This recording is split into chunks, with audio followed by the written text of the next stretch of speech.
Maka dijawab lagi, ya saya terima nikahnya, dia jawab sendiri itu, saya terima nikahnya cucu saya yang perempuan untuk cucu saya yang laki-laki. Itu di Sudan, Pak. Ya, dalam mazhab Maliki boleh, tapi afdolnya bagi laki-laki itu hadir sendiri, ya. Tapi dalam mazhab Maliki afdolnya laki-laki itu pun diwakilkan kepada orang lain.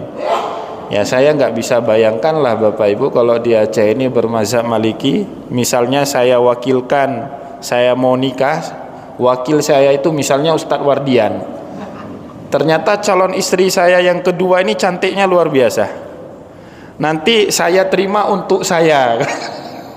Ya nggak apa-apa, ya, udah perang dunia ketiga itu saya dengan Ustadz Wardian.